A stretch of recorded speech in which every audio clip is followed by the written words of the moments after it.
안녕하세요. 민병진의 바다낚시 봉돌 두 번째입니다.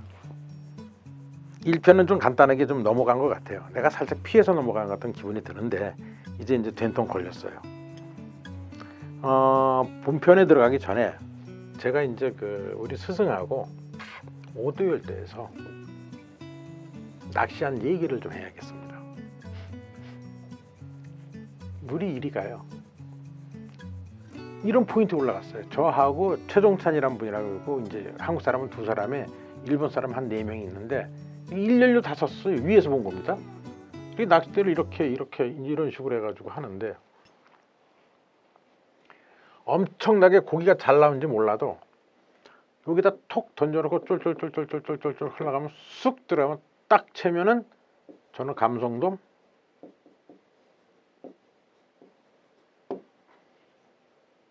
38, 또 한 번 하면은 35, 또 한 번 하면 41, 이런 사이즈가 이렇게 낚이더라고요.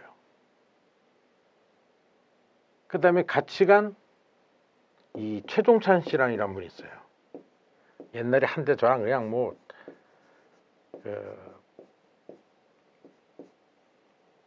일본 낚시 둘이서 엄청나게 이렇게 막 쑤시고 다닐 때가 있었는데 이 최종찬 씨가 딱 두 번째 또 이렇게 또 흘리면은 대략 요 사이즈예요.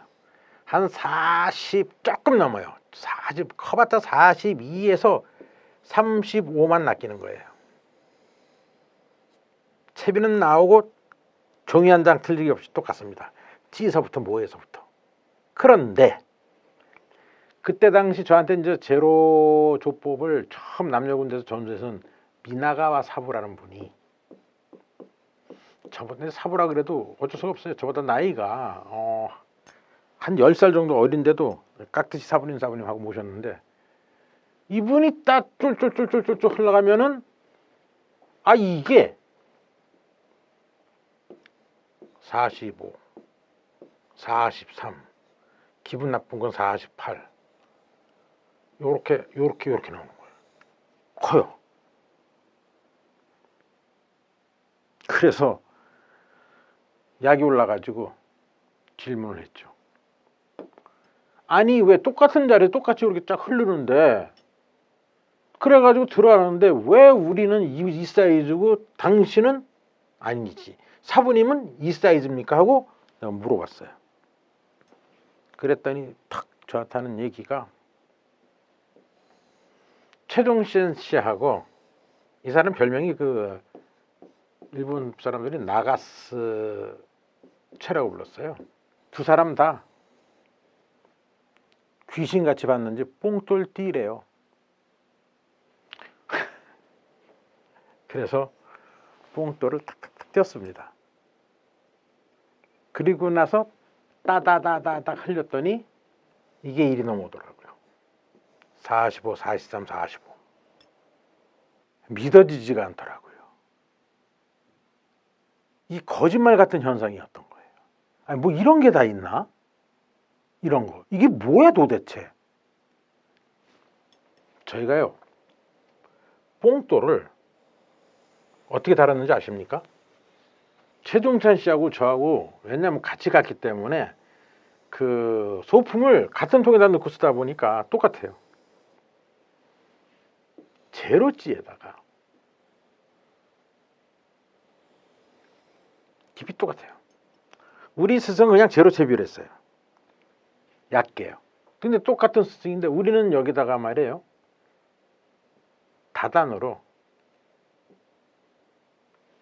제로찌니까 부력 조정하는 건 필요 없어요. 여부력 가지고 조정만 했거든요. 여기에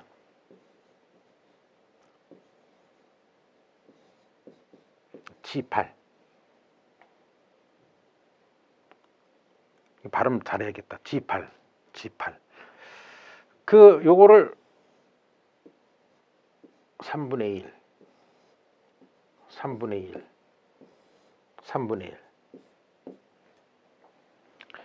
G8이 아마 내가 보기에는 0.01g인가 그럴 거예요. 100분의 1g인가 0.2g인가 0.0인가 하여튼 정말 그 뽕돌 중에서 작은 거예요. 이제 목줄에다 이렇게 달면 그 있으나 마나한 뽕돌이 이게요. 근데 저희는 이제 한국에서 왔다 보니까 제로찌에다가 그냥 흘리면 뭔가 부족한 것 같아서 뽕돌 중에서 제일 작은 걸 가지고 두 개를 다른 거예요. 그나마 감성도 낚으러 왔다고.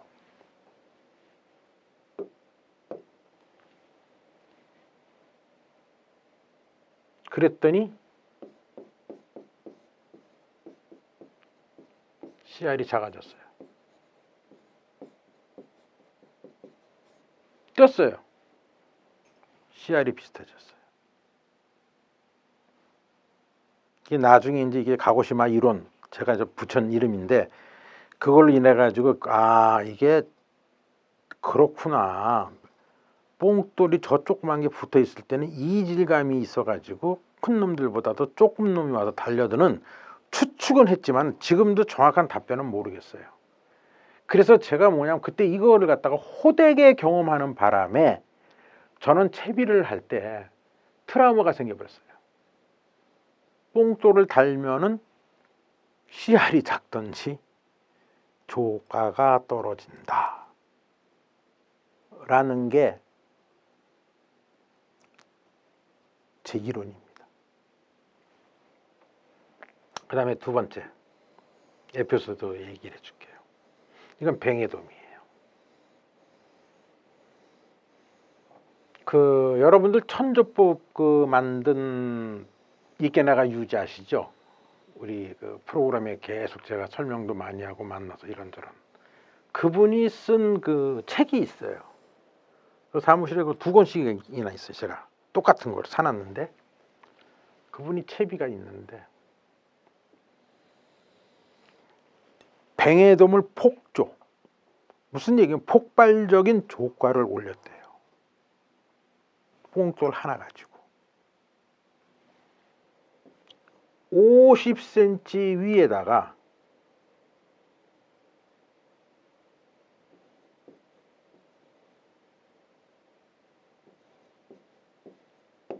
요 뽕돌 하나 달았답니다. 그랬더니 뱅에돔이 폭발적으로 입질이 왔대요. 그분이 이제 썼어요. 왜 그랬을까? 자기도 궁금해가지고. 그런데 정답인지 그거는 자신이 확신을 못해도 아마 이럴 것이다 라고 얘기는 했어요. 뭐냐면 조류가 이리 가는데 찌가 요렇게 있으면요 중간에 있는 목줄이 이렇게 휘었을 거래요. 이렇게요. 그리고 여기 뽕돌이 하나 G8서부터 이 바늘까지가 직선. 이게 30에서 50이라고 했구나.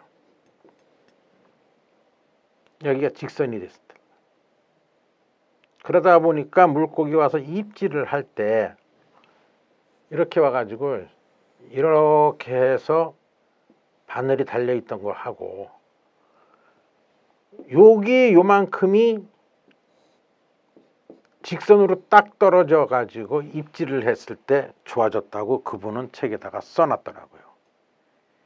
그때 한 이게 뽕돌의 역할입니다. 그래서 봉돌은요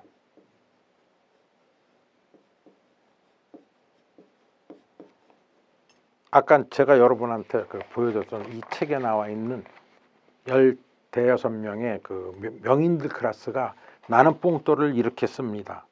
찌리끼니 다나카사성부터 니아명에서부터 여기 제가 보니까 오니시 그 다음에 이 90년대 당시에 내노라 하는 명인들은 여기 다 있어요. 이 잡지 기자가 아마 일일이 쫓아가면서 그 사람들이 쓴 뽕돌에 쓰는 방법을 갖다가 얘기를 듣고 다 기록을 한 것 같아요. 그런데 답이 없어요. 뽕돌 쓰는 방법이 이거다 하는 답이 없어요. 몇 가지 공통점이 좀 있는 게 있어가지고 그거를 말씀드리면서 설명을 마무리할까 합니다. 일단 감성돔을 노리는 분들은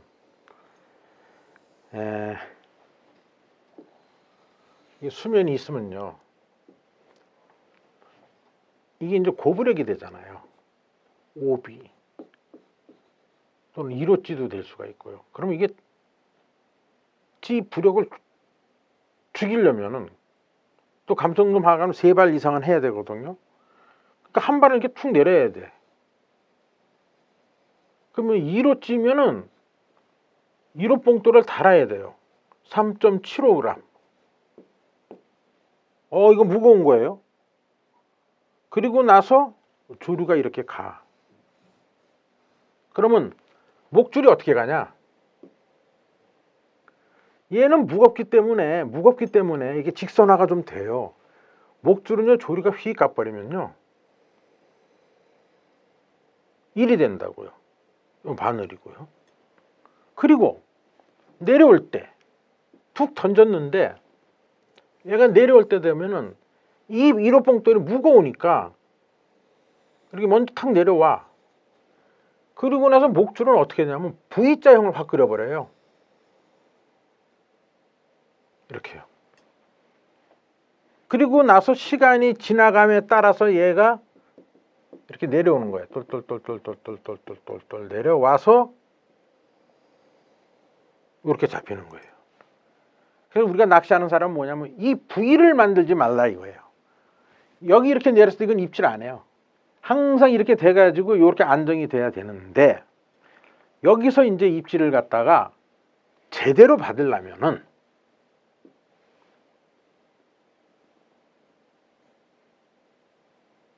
이렇게 됐잖아요. 그 다음에 이렇게 휘인 거를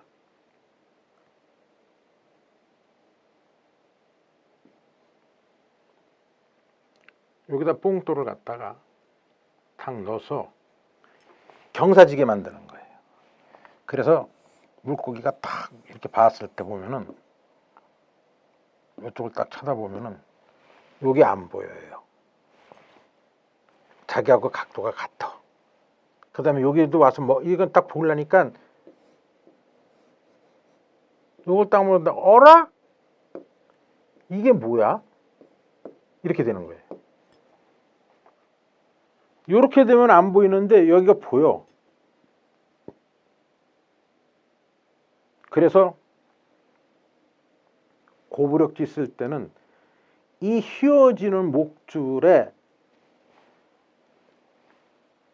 이걸 없애기 위해서 여기가 3.75g이야. 그럼 일단 내려왔어. 여기까지는 다 적이야.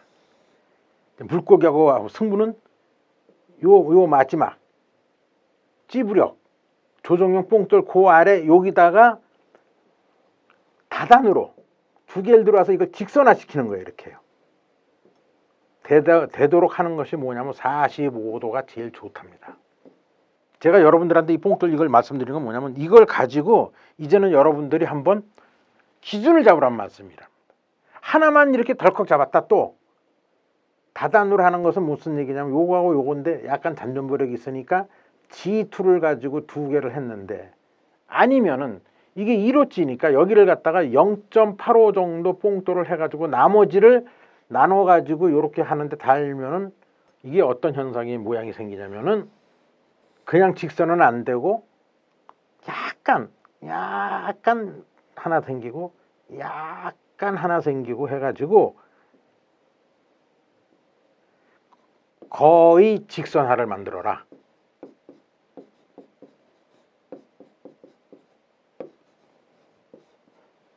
그렇게 해서 물고기가 당겼을 때 보면은 이 직선줄을 갖다 딱 당기는 건데 이렇게 탁탁 휘어 있는 걸 당기지 말도록 해라 하는 것이 이 책에 나와 있는 그 많은 사람의 그 일본의 네노라는 명인들도 거의 비슷한 걸 썼더라고요. 결국은 그 얘기예요. 자, 라인 컨트롤.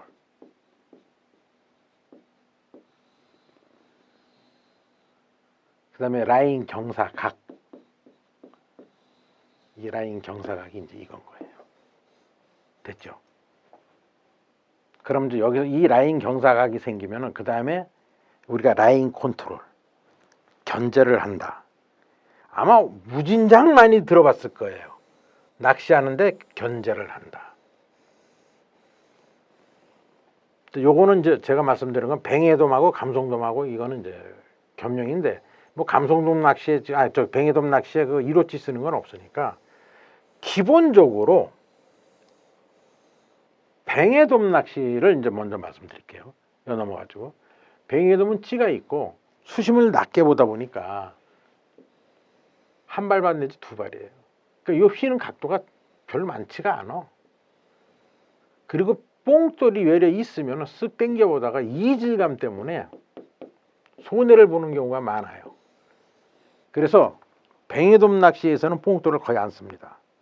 그래도 가끔가다 장소에 따라 가지고 들어왔다가 해가지고 이렇게 라인이 휘는 게 이게 있어요. 이게 싫으니까 여기다가 한 군데에다가 G8이라든지 어떤 분들은 여기다가 G5라든지 뽕돌 하나를 탁 타는 게 있어요. 요렇게요.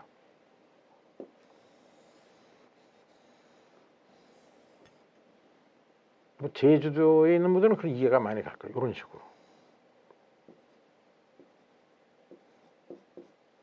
G8 또는 G5. 요런 기법을 쓰는 게 있어요. 그러면 이 사람이 좀 고기를 낚을 때가 있습니다. 제 생각이에요.